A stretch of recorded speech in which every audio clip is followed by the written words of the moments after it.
The last ferry out of Alcatraz. Everyone knows Alcatraz is closed at night. Tourists leave before sunset. Ferries stop running. The island goes quiet except for the wind, the water, and the stories people pretend they don't believe. That's why I shouldn't have been there after midnight. I wasn't trespassing on purpose. I worked security for a private event, one of those exclusive historical experiences rich donors love. Wine, speeches, cameras everywhere. By 10:30 p.m., everyone was gone. By 11, the staff ferry took the last group back to San Francisco. Except me. My supervisor told me to stay behind for a final sweep. 10 minutes, he said. Then catch the last ferry. That was the plan. The problem was the fog. It rolled in fast, thick enough to swallow the lights of the city. By the time I finished checking the cell house, the dock lights were barely visible. I radioed for the ferry. Static. I tried again. Nothing. I wasn't panicking yet. Alcatraz is creepy, sure, but it's not haunted. That's what I told myself as I walked back through the main corridor, my footsteps echoing off stone walls that once held some of the most dangerous men in America. That's when I heard footsteps that weren't mine. Slow. Measured. Heavy. I stopped walking. The footsteps didn't. They continued down the corridor behind me, boots scraping concrete in a way that sounded practiced, like someone who had walked those halls for years. Hello? I called out. No answer. The footsteps stopped. I turned, flashlight cutting through the foggy darkness inside the building. No one. The corridor was empty, just rows of cells and peeling paint. I told myself it was acoustics, stress, imagination. I started walking again, faster this time. Then a cell door slammed shut. Metal on metal. Loud. Final. I spun around, heart racing. One of the cells halfway down the row was closed. I knew it hadn't been. I approached slowly, flashlight shaking in my hand. The number above the cell caught my eye. Cell 14D. I froze. Every guidebook mentions it. The hole. Solitary confinement. The cell inmates claimed was colder, darker, and wrong. The air around it felt different. Thicker. Like standing underwater. From inside the cell, I heard breathing. Not gasping. Not struggling. Calm. Controlled. You missed the last boat, a voice said from the darkness. It wasn't threatening. That scared me more. I backed away. This island is closed, I said, trying to sound official.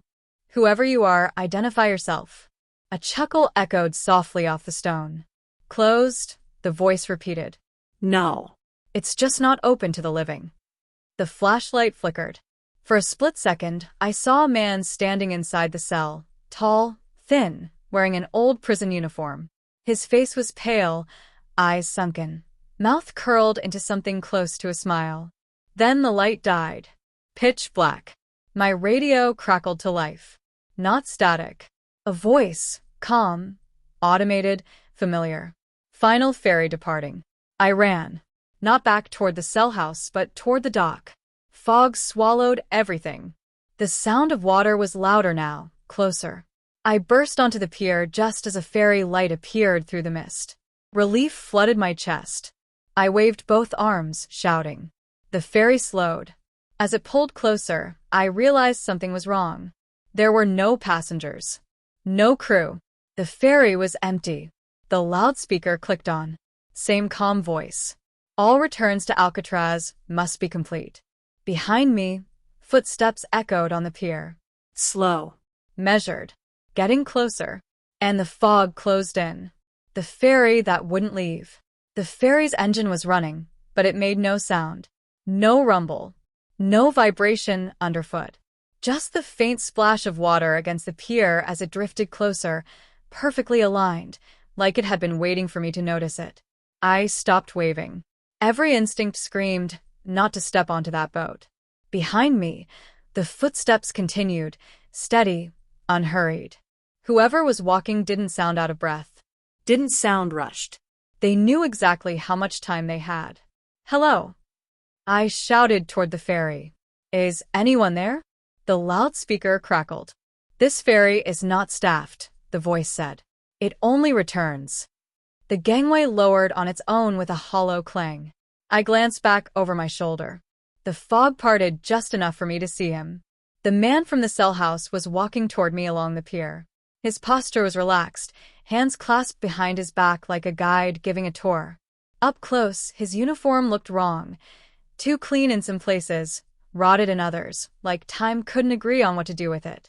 "You don't want that one," he said calmly. I backed closer to the ferry, heart hammering. "Then why is it here?" He smiled, showing teeth that looked worn down, uneven. "Because you're late." The fog thickened, swallowing the pier lights one by one. The city's skyline vanished completely, like San Francisco had never existed at all. My radio crackled again. "Proceed to boarding," the automated voice said. "Failure to comply will result in reassignment." "Reassignment to what?" I shouted. The man stopped a few feet away from me, close enough that I could smell cold metal and salt water on him. His eyes were wrong, not glowing, not empty, just focused in a way that felt too sharp, like he was looking past my skin. "To the island," he said. "Same as the rest of us." The ferry's interior lights flicked on. Through the open doorway, I saw rows of wooden benches. Old ones, scratched with names, dates, tally marks. Hundreds of them. Some carved deep, some shallow, like the person didn't have the strength to finish. At the far end of the ferry stood a guardrail. Someone was gripping it. A woman. She wore modern clothes, jeans, sneakers, a hoodie, but her skin was gray, her eyes sunken. She stared straight ahead at the black water, lips moving silently. I took a step back. She turned her head. "Don't get on," she whispered hoarsely. "It doesn't cross. It just resets." The man on the pier sighed, almost bored. "You're confusing him. She deserves to know," the woman snapped, suddenly angry. She looked at me again. "If you step on that boat, you don't leave. You just forget you tried." The ferry horn blasted once. Loud. Deep. Final. The sound made my vision blur. My knees buckled. For a split second, I felt like I was falling, not forward, not backward, but down, as if the pier itself was peeling away from reality. The man grabbed my arm. His grip was ice cold. "Easy," he said. "First night's always disorienting." I yanked my arm free and ran. Not toward the ferry. Not toward the cell house. I ran straight into the fog. Away from the dock. Away from the voices. My flashlight useless as the beam dissolved into white nothingness. I didn't know where I was going. I just knew I couldn't stop. Behind me, the ferry horn sounded again. And again. Each blast farther apart, like something counting. When I finally tripped and fell, the ground beneath me wasn't concrete. It was dirt. Cold. Packed down by countless footsteps. I pushed myself up and realized I wasn't on the dock anymore. I was standing in the prison yard. The lights were on. Every cell window glowed. And from inside the cell house, hundreds of voices began speaking at once. Soft, calm, patient. Welcoming me back. The yard after midnight. The voices didn't shout. They murmured. Hundreds of them, layered over each other, calm and patient, like people waiting their turn in a line that never moved. My name drifted through the sound, not yelled, not whispered. Spoken the way a clerk reads from a list. I backed away instinctively, boots scraping dirt that shouldn't have been warm but was. The prison yard was lit like a stadium. Tall floodlights hummed overhead, casting harsh white light that erased shadows instead of creating them. The fog hung just beyond the fence line, pressed against the island like it was trying to get in. I turned in a slow circle. The fences were intact. Barbed wire glinted sharply at the top. Beyond it, the water was completely still. No waves, no reflections, no city lights. San Francisco was gone. This was a night. It was after night. Orientation usually comes first, a voice said behind me. But you skipped a few steps. I spun around. The man from cell 14D stood near the yard gate, hands folded, posture relaxed. Under the floodlights, he looked clearer, too clear. His face wasn't rotted or ghostly. It was detailed, real, like a man preserved perfectly at the moment he stopped aging. What do you want from me? I demanded. He tilted his head. Want? Nothing. This place isn't about wanting. The voices grew louder, still calm but closer now, like they were leaning in. People end up here for all kinds of reasons, he continued. Some wander. Some hide. Some think history is harmless once it's labeled. I work security, I said. I don't belong here. A few voices laughed softly. You all say that, he replied. Guards. Tourists. Researchers. Contractors. Late-night thrill seekers. His eyes narrowed slightly. You stayed past closing. I missed the ferry. He smiled. No one misses it. They just stop being on the right side of it. The ground vibrated faintly. I noticed then that the yard wasn't empty. Figures stood along the edges, scattered between the exercise equipment and the walls. Men. Women. Some dressed in prison uniforms from different decades. Others in modern clothing, hoodies, jackets, backpacks still slung over their shoulders. All of them stood still, watching. How long have they been here? I asked. The man shrugged. Long enough to stop asking. A bell rang, low, metallic, echoing through the yard. Instantly, the figures began to move. Not chaotically. Not urgently. They walked in lines toward the cell house doors, heads lowered, steps perfectly synchronized. No chains. No guards forcing them along. Compliance without resistance. My stomach churned. What happens if I don't go with them? The man stepped closer. Then you get assigned. Assigned to what? He gestured toward the open yard. To keeping the place running. The bell rang again. The voices stopped. Silence fell so suddenly my ears rang. The man leaned in just enough that only I could hear him. Every place like this needs someone new eventually. Someone who still remembers the outside.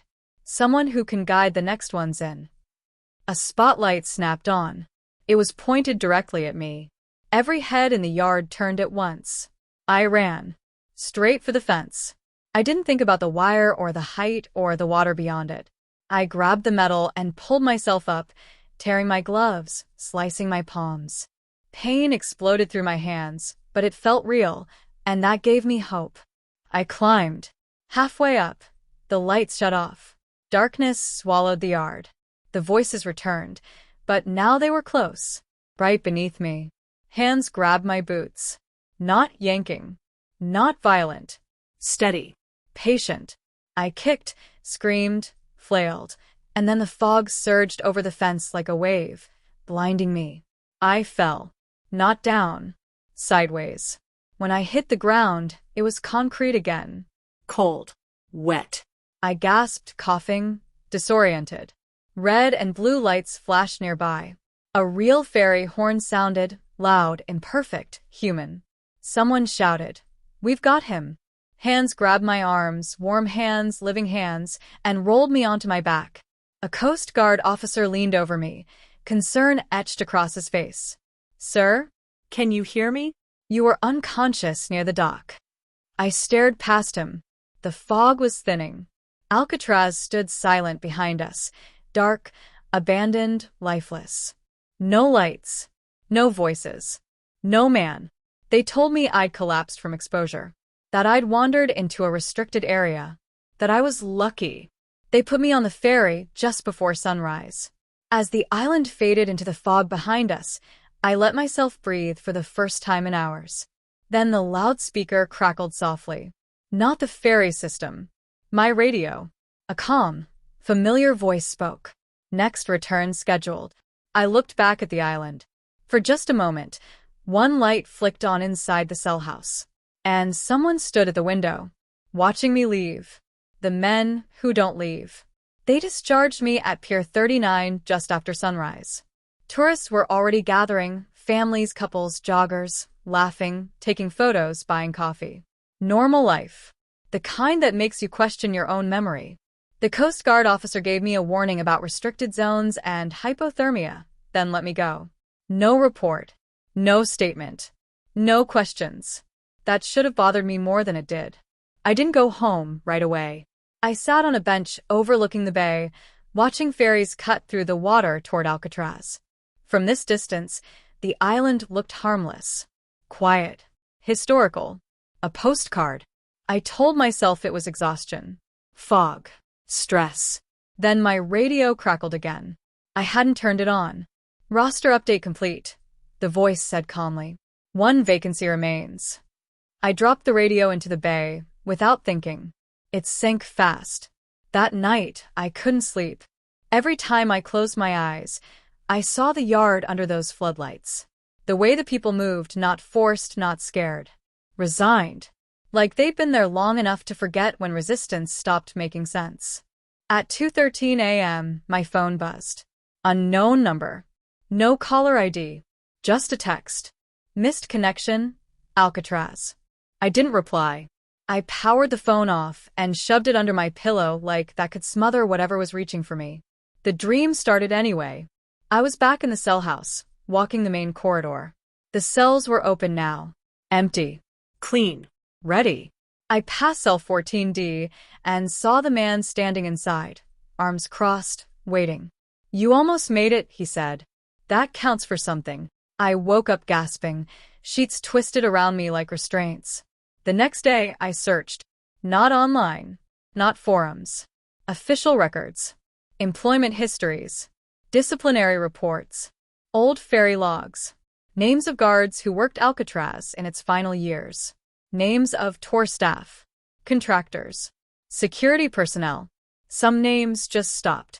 No death records. No relocations. No retirements. They simply ended. The same phrase appeared in multiple internal notes, buried in paperwork from different decades. Employee did not return. I visited the National Park Service office pretending to ask about job openings. The ranger smiled politely until I mentioned overnight security. Her smile faded. We don't keep anyone on the island after dark, she said quickly. Hasn't been done in years. But people used to, I pressed. She leaned in, lowering her voice. Some places don't like to be left unattended, she said. That's all I'll say. That evening, I found a folded piece of paper taped to my apartment door. No envelope. Just my name written neatly across the front. Inside was a schedule. Alcatraz night shift. Start date, tonight. At the bottom, handwritten. Don't worry. You'll get used to it. I backed away from the door slowly, pulse roaring in my ears. I checked the hallway. Empty. That's when I noticed the smell. Salt water. Cold stone. And footsteps, slow, measured, approaching from the stairwell. Not rushing. Not hiding. Coming to collect someone who already belonged. I locked the door.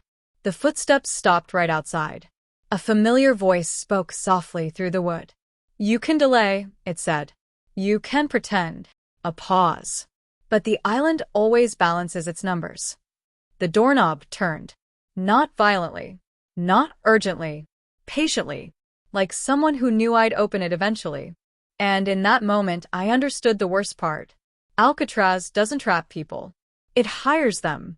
And sooner or later, everyone shows up for their shift, clocking in. The knock came at exactly 2:13 a.m. Not loud. Not threatening. 3 calm taps, measured, professional. I stood frozen in my apartment hallway, staring at the door like it might blink first. The saltwater smell was stronger now, seeping through the cracks, mixing with the familiar scent of my own home until neither felt real anymore. Another knock. You're late, the voice said gently from the other side. It was the same voice from the island. Calm. Patient. Certain. I'm not opening the door, I said, forcing the words out. A pause. Then a soft chuckle. You don't have to. The lock clicked. My phone vibrated in my pocket. I didn't need to look to know what it said, but I did anyway. Shift confirmation received. Transport in progress. The lights flickered. Not just in my apartment, in the hallway, the stairwell, the building itself. The hum of electricity warped into something deeper, slower, like an engine turning over far away. The door opened an inch. Through the gap, I didn't see my apartment hallway. I saw water. Black bay water stretching endlessly, moonlight rippling across its surface. A narrow pier extended from my doorway, wet planks creaking softly as if they were already being walked on. The man from cell 14D stood there, dry and unbothered by the mist, hands folded behind his back. "First night's easy," he said. "You just observe." I shook my head violently. "I survived. I left." "You can't." "You clocked out," he corrected. "You didn't resign." Behind him, the ferry waited. This one wasn't empty. Figures stood along the railing, men and women in mismatched uniforms, security jackets, park service hats, modern clothing layered over old habits. Their faces were calm, blank, familiar in a way that made my chest tighten. One of them met my eyes. It was the woman from the first ferry. Her lips moved silently. "Run." I slammed the door shut and threw the deadbolt, every lock I had, backing away as the apartment shook. The walls groaned, stretching like they were being pulled apart from the inside. The man's voice came through the door now, muffled but amused. "You always try once more," he said. "That's human." The shaking stopped. Silence fell. For a long moment, nothing happened. Then my radio, one I didn't own, sitting on my kitchen table, crackled to life. "Unit reporting," the calm voice said. "Yard is ready." My reflection in the dark window caught my attention. I wasn't alone in it. I stood there, but behind me, just over my shoulder, another version of me stared back. He wore a dark jacket with a patch stitched over the chest. Alcatraz night security. He looked rested, grounded, complete. "You can keep fighting," he said quietly, lips unmoving as he spoke through the glass. "Or you can stop waking up tired." The window fogged. For words appeared slowly, written from the inside. "See you tonight." I don't remember stepping onto the ferry. I don't remember crossing the water. I only remember standing in the prison yard under the floodlights, radio clipped to my shoulder, listening to footsteps echo through corridors that needed watching. The island was quiet, balanced. Somewhere in the fog, a new vacancy was forming. And I understood now. Alcatraz doesn't haunt the living. It employs them. And once you're on the schedule, you never really clock out.